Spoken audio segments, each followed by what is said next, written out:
And the floor is yours. Thank you. The presentation has two parts. One is referred to the structure of Averroes' works on nature, and the second one focuses on a very concrete issue.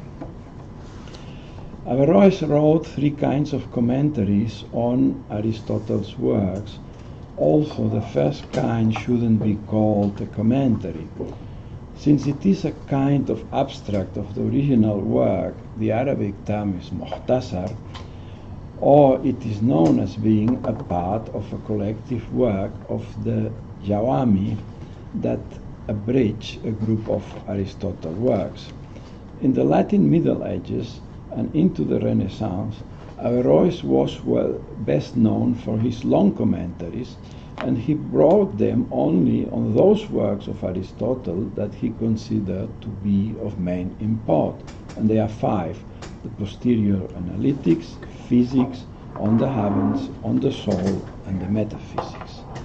The Arabic term for this kind of work is tafsir, sometimes sharh. Averroes follows the method of the Greek commentators of Aristotle and even the Muslim commentators on the Quran.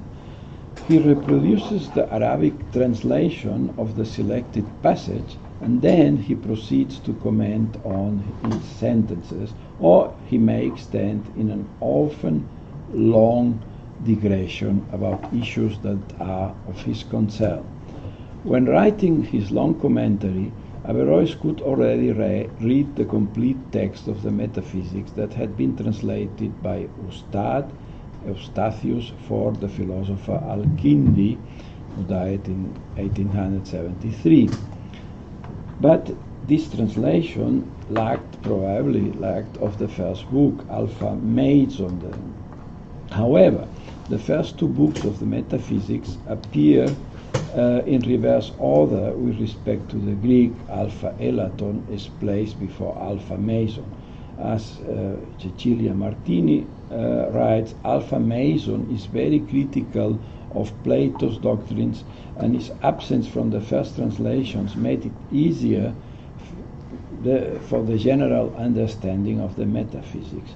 Nazif Ahmad Arumi recovered Alpha Meizon in the 10th century, and its translation became available to Averroes, to whom it made sense placing it after Alpha Elaton. Averroes' commentary is lemmatized. It means Aristotle's text is divided into units. The so-called lemmata, textus in the Latin translation, and in Arabic they are announced by the verb qala. He said, each unit is commented on sentence by sentence, and digressions may follow. His long commentary of Book 7, Zeta, of his work Tafsir al-Maqala Asavia min Ma'avad at-Taviyya, offers an introduction to it, and I read, this treatise is the first treatise in which the kinds of being, mawjud, are investigated. An investigation of them is here intended initially by principle, because this science divides first into three main sections. The first is the division of being into substance and accident. The second is division into potentiality and actuality, and the third one into unity and plurality. Yes. Yes. After the introduction, the lemma containing Metaphysics 7 follows in the Arabic translation of Eustathius, who renders to'on, huia, which is an abstract noun with ia, with termination, derived from huwa, the damir al-fasl or personal pronoun used to contrast the object with the predicate, the nominal predicate. Most commonly it means nowadays identity. After the lemma, different parts of it are reproduced and explained, at times in form of a paraphrase. When the subject matter requires, Averroes extensively comments on it and draws the opinion of former scholars into the discussion, with a preference for the viewpoint of Alexander of Aphrodisias. For the middle commentaries, two methods are used by him. Averroes may adopt a first form similar to one of the long commentary, to be more precise, the method of paraphrasing. The middle commentary on the metaphysics represents such a method. Let's take the beginning of Book Zeta, or 7, as an instance. The Ross translation of the passage reads, "There are several senses in which a thing may be said to be," as we pointed out previously in our book on the various senses of words. For in one sense, the being meant is what a thing is, or this, and in another sense, it means a quality or quantity of, or one of the other things that are predicated as these are. While being has all these senses, obviously, that which is primarily is the what, which indicates the substance of the thing. It is important to note that Book 7 as was Book 6 in the Old Arabic order, since, as said above, Alpha Mason was not known for a long time, and such was the case for Averroes when he wrote the middle commentary. This is all the order in the Hebrew version, the only version extant from the Arabic original, which starts exposition of the issues of Aristotle's 6th book on the metaphysics. He said, existing and being are predicated in many kinds, according to what we have explained in the previous book. Among them is that which denotes what is the determinate thing that is not in a substrate, and among them is that which denotes qualities in a determinate thing, or quantities, or something else than those things which do not inform about the determinate thing that is not in a substrate, what it is, and they are the other 9 categories. So I am using Mauro Zonta edition of the middle commentary on the metaphysics. Averroes employed huwiya and mawjud as synonyms for being, and consequently the Hebrew gives them both nimtza and yeshod, also in the reverse order. That is not important. The paraphrase is, however, enhanced by an observation on the other 9 categories than substance that are always, or that are ways how being is predicated. The second method, followed by Averroes in the middle commentaries, is much more ambitious. He was convinced that Aristotle's doctrines had demonstrative character, so that they could be articulated in a thoroughly systematic way. He also organized the content of each book as much as possible in divisions, jumla, paragraph, summa in the Latin translations, and subdivisions, for instance, fasl, chapter, in Latin, capitulum. The middle commentary on the physics fits this pattern. There are 2 Hebrew translations, and they are fully extant also in manuscript only, and as we will see below. And in its Arabic original, we have a summary that was placed at the beginning of its extant commentary. The summary was twice edited by Masumi and by Al-Alawi, and so I use Alawi. It contains this kind of headings, paragraphs and chapters, for instance. Now, 7th book of the hearing, what is discussed in it is enclosed in 6 chapters. First chapter, every movable has a mover. Second, in the movables in place, the local motion, must be a first movable by itself and not moved by anything external. Third, demonstration that every mover moves by contact, by comprehensive discourse on all kinds of change. Fourth, there is neither motion in the genus of quality like shape and figure, nor in the genus existing in the soul and in the animals, under the aspect that they are animated, like science, health, and illness, that they exist in quantity insofar as quantity. Fifth, demonstration that not every motion is commensurable with every other, and that their relation in velocity is not of an equal, larger, nor smaller ratio. Sixth, demonstration of the properties and accidents existing in the mover and the movable under the aspect of multiplication and division. When Averroes takes on the organization of the subject matter of an Aristotelian work in this way, he goes a step farther than he did in the so-called short commentaries, insofar as he highlights the coherence of the Aristotelian arguments by producing a systematic exposition as far as possible. Still, Averroes cannot be as detailed as in the long commentaries that became the major instruments for understanding Aristotle in the medieval Latin world. Now the second part is about the issue of the self-motion.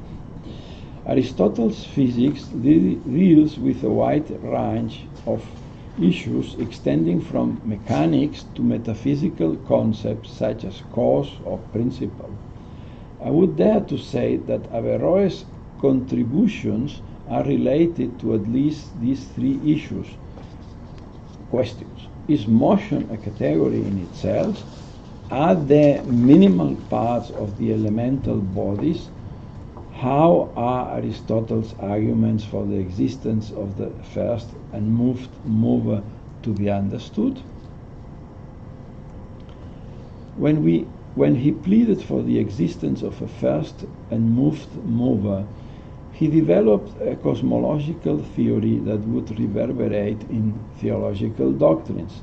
David Tweeden has carried out extensive research showing how the arguments for motion and its causes, found mainly in the physics, played a key role in building late Greek and medieval cosmology, to the latter of which Averroes made his contribution.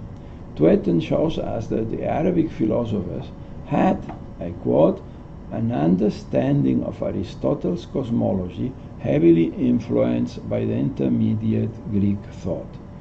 The Greek philosopher he points to first is Alexander of Aphrodisias, and the work on which he focuses first is Alexander's commentary on Aristotle's physics, and the discussion and his discussion on the first and moved mover in Book 8.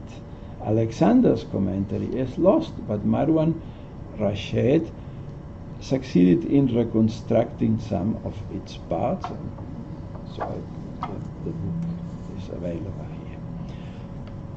Book 8 is the last of the physics, and the editors, the Greek editors, placed it there for good reasons. Books 5, 6, and 8 form a unity turning around the knowledge of the concept of motion. Aristotle classifies motions and change, examines the contrariety and the unity of motion and of rest, defends the continuity and divisibility of motion.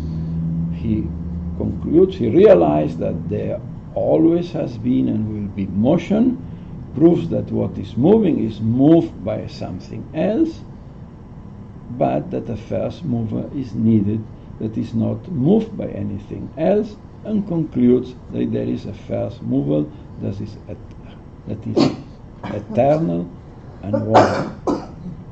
Therefore, the transition from a cosmological description to a theological doctrine is smooth. Book 7 seems to be redundant in the context. It repeats the argumentation that whatever is moving is being moved by something else, and claims that there is a primary mover which is not moved by anything else. The long chain of commentators, Greek in particular, but also Arabic writing, had observed this possible redundancy already. Averroes' Andalusian predecessor, Avempace, already knew about the discussion of Book 7, and I quote Avempace. Some people said that its doctrine was superfluous. Others said it was repetitive. Themistius sponged all its beginning because he thought that all these meanings had been proved by adequate demonstrative arguments in Book 8. The discrepancy was so strong that Galen composed his famous book on the essence of Aristotle's written arguments there. And in fact, this quotation can be identified. Yes, in Majid Fakhri's edition. Avempace in Baja doesn't say whether he had Themistius or Galen's books, but Averroes, who had read this work of Avempace, was a careful scholar, and he would sort them out as much as possible. And in any case, he was aware of the issue and took a stand. We will look first at the short commentary that Averroes composed in or shortly before April 1159. He shows that he is familiar with the doubts and qualms of former commentators. However, he formulates straight away three premises that he considers Aristotle employs in this book 7. First, every per se essential and primary movable is divisible and composite of parts. Second, if we assume any part of a primary movable to be at rest, the whole must be at rest. And third, everything that is at rest because of one of its parts is at rest moves because of something else, and the mover in it is other than the movable. The first premise was demonstrated in Book 6. Averroes says it, reminds us, and he's right, there's no doubt. There Aristotle concludes that anything moving is divisible, and that which is without parts cannot be moving except accidentally. Second premise is self-evident for Averroes. I quote, if we understand what a primary movable is.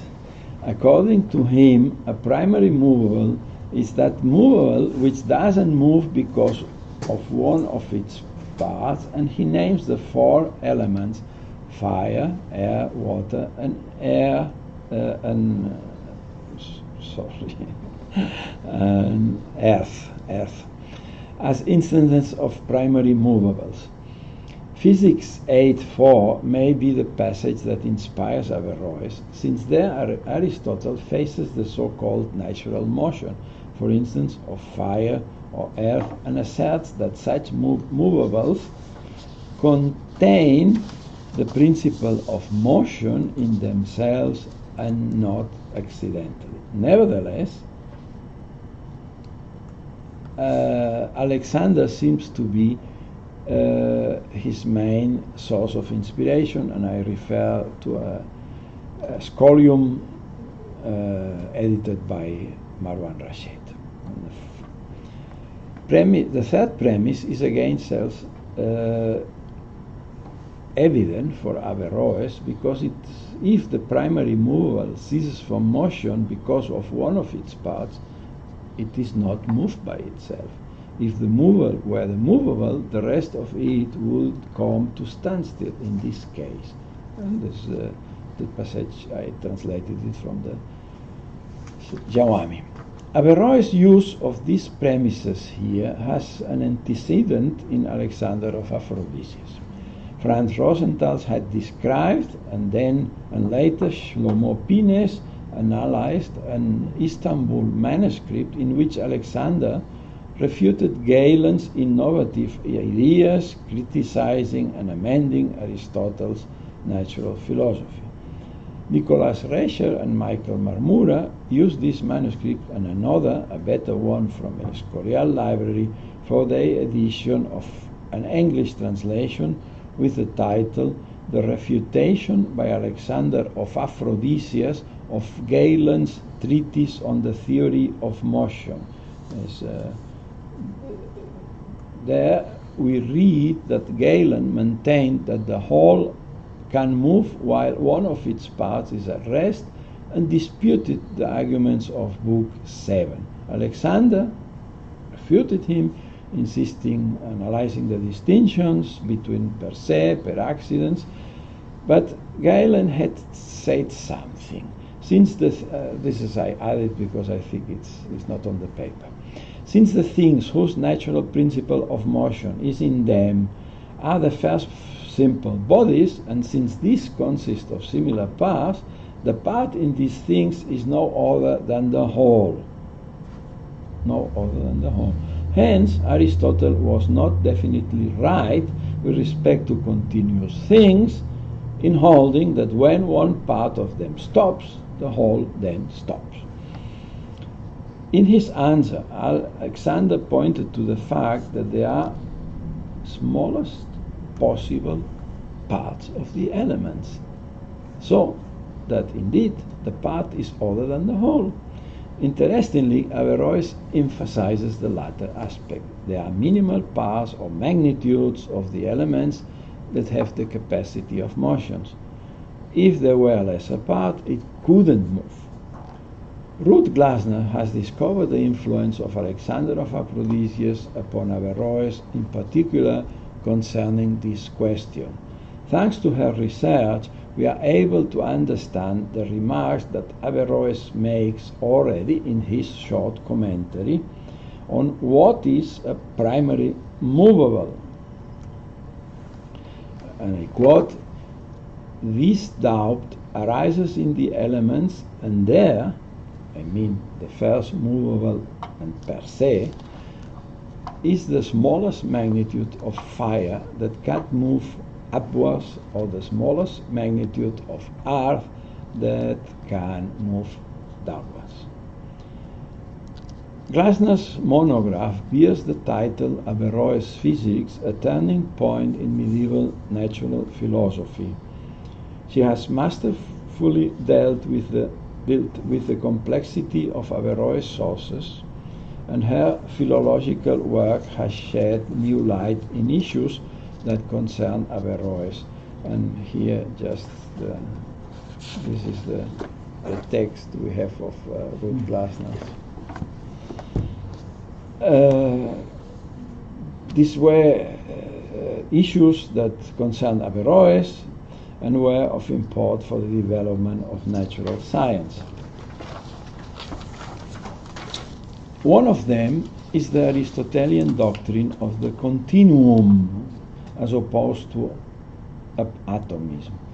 According to Aristotle, a body can be infinitely divided. Glasner sustains that Averroes developed a third position, quote, "a theory of actual parts that is a corpuscular theory. Whether the smallest part actually exists or it is a physical qualification is something that remains unclear to me, because Averroes continues here his summary without further explanation than this is so because the dimensions of the beings are limited." In his short commentaries, Averroes seldom enters into discussion with his predecessors, but he does it here. There have been doubts, he recounts, about Aristotle's affirmation, "Every movable, insofar as movable, has a mover." And the something can come to rest because a standstill is altogether possible, but if rest is not possible at all, like in the celestial bodies, the demonstration is incomplete. Averroes believes he can solve the objection by distinguishing between being movable as such and being movable with a certain category, character, sifa, he writes, namely eternal and not having a contrary that can stop it. Abempathe had already raised the issue in his commentary on Book 7 and given a similar answer for the celestial bodies. No part of the circular bodies can come to rest because the mover has no contrary, but not because their bodies are moving. And Averroes doesn't give him credit for it, but makes following comment. One might wonder why Abu Bakr ibn Saik ibn Abempathe solved this doubt here with this solution, and he didn't in Book 6, where he said there is neither a faster nor a slower movable for every movable. And he went from the demonstration by Aristotle to another. That is not something that we are now following, and this is very typical Averroes, and lets us return where we were. Averroes' criticism seems to be unjustified.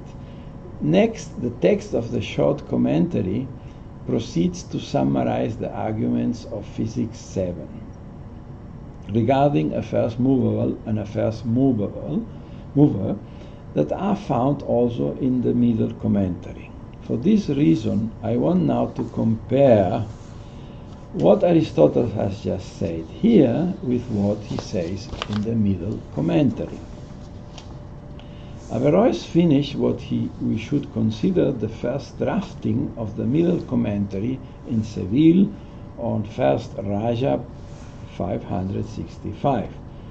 It is not preserved in Arabic, but we have two Hebrew translations. A first by Zerahia ben Yitzhak Shealtiel Hen, who died in Rome in 1284, and another some decades later by Kalonymos ben Kalonymos, died in Arles in 1316. And over 50 copies of the Kalonymos translation are extant. Both translations are still unpublished. Their colophons record the same date for the completing of the Physics. From the Hebrew versions, 3 Latin translations were made. One by Abraham de Balmes, it's a manuscript of the Vatican Library. Another by Vitalis Dactylomelos, Paris, the Bibliothèque Nationale, and a third by Jacob Mantino, published within the Juntina edition of Venice 1526, but only the first 3 books.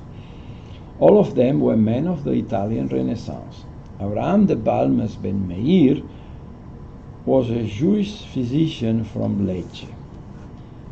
Vitalis Dactylomeles made the translation for the Cardinal Grimani, and Cardinal Grimani died in 1523. Jacob Mantino, Giacomo Ebreo,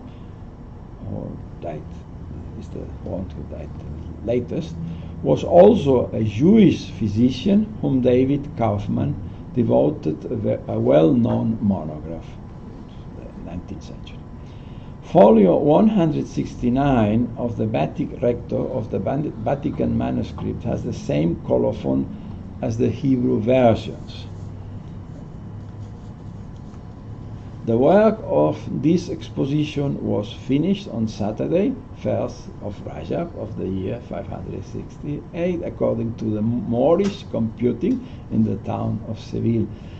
Now the more observation. Since we already composed in our youth an exposition for the general reading reader. So I translated plebe in form of a short epitome. The Hebrew is kisur. Now I decided to make this improved exposition of it, and I hope if what helps me, no, to make the same for all other books of Aristotle. Ruth Glasner has explained that the two Hebrew translations of the middle commentary rely on different originals, both authentic, that Averroes composed in different stages. In some cases, Serachias and Kalonymus translations may reflect different views and even an evolution in Averroes' thought, as this occurs at the beginning of Book 7. Therefore, I will refer to Kalonymus' translation as the most representative of Averroes' latest development or last viewpoint, and I will use the Oxford manuscript Huntington 17.1, the one available now to me. Book 7, as the rest of the books, begins with the summary aforementioned. What is discussed in this book is enclosed in 6 chapters. And the first chapter, in Hebrew Perek, begins with the known, he says that. And every movable in place without something external, not being moved by something from outside, must be moved by something moving it, okay, and being different from the movable. In those movables that are moved externally, the subject is evident, since they are moved by a movable that's different from the movable.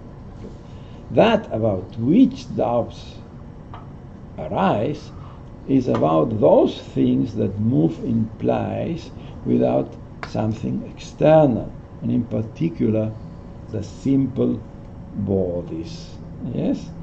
And then here's earth, water, air, and fire, because one could believe that they move by themselves and that in them the movable and the mover are identical, as well as in the animals. It was shown in the animals that the movable is different from the mover, since it is obvious that the soul is its mover and the body is movable because motion ceases when the soul ceases. Averroes has preferred another way of reading Aristotle by focusing on the 2 classes of motion where doubts arose: the local motion of the elements and that of the animals, but mainly the local motion of the elements. These are the 2 categories mentioned by Alexander in the aforementioned scholium.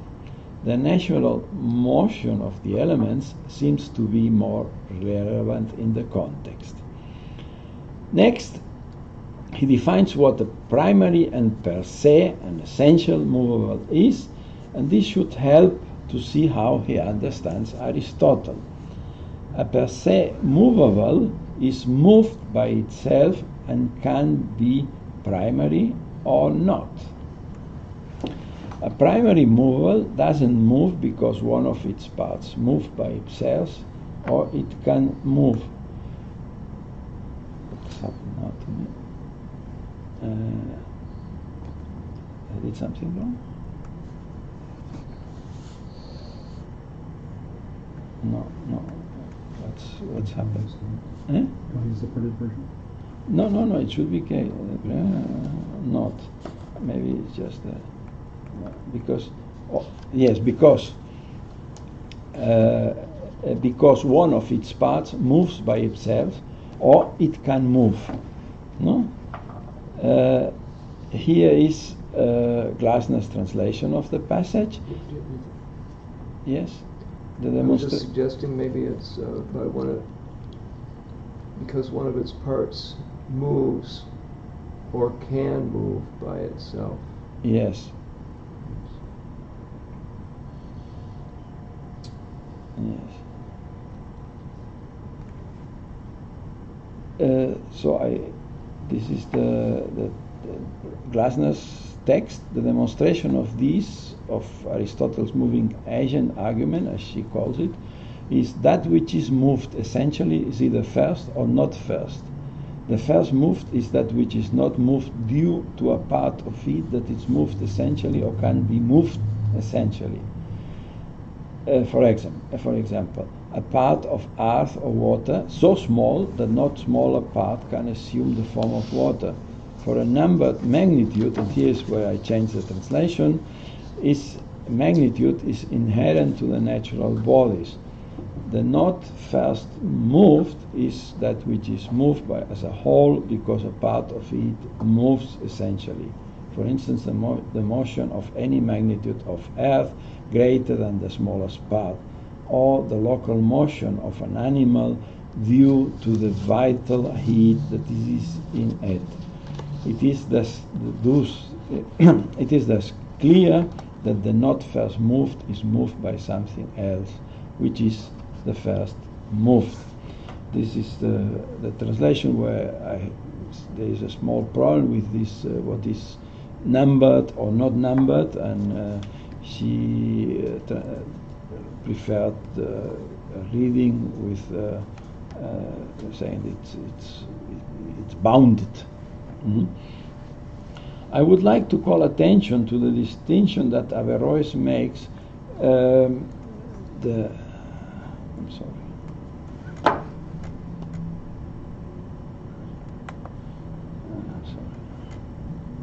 Again made some mistake. No? I would like to call attention to the distinction that Averroes makes when he says that a part of the movable moves or can move per se. It is clear that can move is related to the natural motion of the elements. A magnitude smaller than this magnitude cannot receive the form of water because this magnitude, this minimal, this numbered magnitude, is inherent to the natural bodies. Some minimal magnitude is necessary condition for any element, and no form can be impressed if it doesn't have this magnitude. But Averroes remains unclear about the dimensions of the magnitude. I would say that he opposes the hypothetical motion of a minimal magnitude of fire or any element on one side, and the actual motion of any magnitude larger than the smaller part of earth on the other. The motion of the animal in place because of the motion of the elementary heat existent in it is also actual motion. But well, it's not, this is something that doesn't concerning that much, no? I mean, with the animals, no?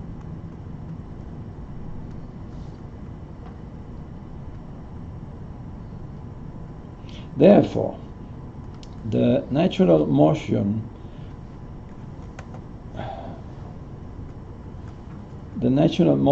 of the elements and the motion of the animals can have a primary movable, because it has been proved that if something exists moving itself, so that the movable and the movable in it are one thing in itself, it must be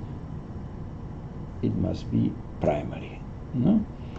Averroes doesn't stand in the activity of the minimal parts, because what matters is the right understanding of the concept of per se primary movable, and because his aim is to prove that a per se primary movable cannot be moved and come to rest by itself. This is to say, the Platonic doctrine of self-motion is false, and the solution goes another way. Mm-hmm. In order to do so, he links Aristotle's argumentation to the content of Book 6, saying that in the previous treatise has been explained that everything movable is divisible, and that for this reason he can assume that the movable AB is necessarily divisible at G. Then Averroes reproduces Aristotle's arguments as found in the Physics, and this would be, let's divide AB at point G, If GB doesn't move, AB will not move. If AB would move, AG would have to be moving, while GB would be at rest, at standstill. So this third is a proof by supposition of the contradictory. For if so, AG is the primary per se movable and AB the ab alio movable. 5, but we assume that AB moves per se primarily. Thus, if GB doesn't move, neither does AB. I mean, we have no need to point the weakness of the arguments. I would call them just theses. Simplicius was first to see the problems, and not Galen. But Galen insisted, and Alexander tried to defend him. So Averroes, Alexander, of course, Averroes, for them Aristotle was right. Averroes recognizes that he had a hard time understanding Aristotle's words because he first had to grasp what the primary movable is. Men fell into many errors concerning this demonstration that we were very confused for some time. This is what he literally says. For us, it was very hard to grasp the depth of Aristotle's thought, no? And if the first condition is not comprehended, the argument, yes, it's invalid. Averroes' long commentary was published, so this is the middle commentary, very detailed. Averroes' long commentary, as published in the Juntas edition, represents his view, the same viewpoint, and concludes that every per se movable has a mover, and the doubt concerns the elements. But in the case of the animals, it is obvious that the mover is different from the movable. So we can maybe add some comments on the long commentary. We have seen Averroes stand on the value of Book 7, first in the short commentary and then in the middle commentary.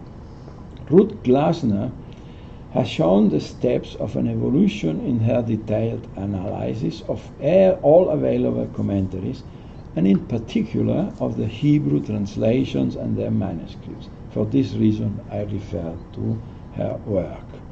I would like to point out the role that most likely played Averroes' knowledge of the refutation of Alexander, of Aphrodisias, of Galen's treatise on the theory of motion in the development of his position. He should have heard from it through Avempatse, but he may not have had the treatise when he wrote the short commentary, so that when he later received it, he would revise his already written versions of the middle and long commentaries and develop the distinction between primary or not primary movable. Concerning the doctrine of the minima naturalia, first of all, we should say that the comparable Latin construction we find in Scotus translations is minima pars, and in Abraham de Valmes, who translates from the Hebrew, numerata pars. I cannot appreciate the transcendence of his contribution to the development of the doctrine in Latin scholasticism. Also, Glasner for Averroes and now McGuinness for Avicenna have proved that it has to be taken into serious consideration. Nevertheless, although Averroes didn't extend in the doctrine because his main concern here and in general was to argue for the existence of a first and moved mover. Now I write in capital letters. And by doing so, he was about to integrate Aristotle's philosophy into Islamic theology, as Thomas Aquinas later would do, making the for Christianity, making the argument of motion the first via to prove God's existence. The proof from motion requires two premises. Everything that moves is moved by another, and the chain movables cannot proceed into infinity. Both tenets are asserted in Book 7. Whether Aristotle's proofs are valid is another issue. For Averroes, they are. Book 8 leads the argumentation in a similar way, and the doubts arose among the commentators. Averroes was aware of them, but he was convinced that Aristotle had good reasons for inserting Book 7. He found them in the need to reinforce the first premise. Everything that's in motion is moved by another, excluding any self-movable. This argumentation that maybe a young Aristotle had intended to reject Plato's doctrine of the self-mover, and I quote the book by Ellen Lang, was directed by Averroes towards establishing, affirming God as the unmoved mover. The long commentary of the Physics was translated into Latin in the 13th century and became most influential in the Latin West during the late Middle Ages. His defense of the tenet omne quod movetur necesse est ab aliquo moveri delayed the growth of the new science, but his position was part of the discussion in the Renaissance about self-motion. The interest in Averroes' viewpoints gained new life, and the middle commentary was as useful as documented as the long commentary, and besides, it was a systematic exposition in which Averroes advanced on the foreground. And this is the reason I think in the Renaissance they wanted also to have the middle commentary. Thank you. Okay, thank you very much.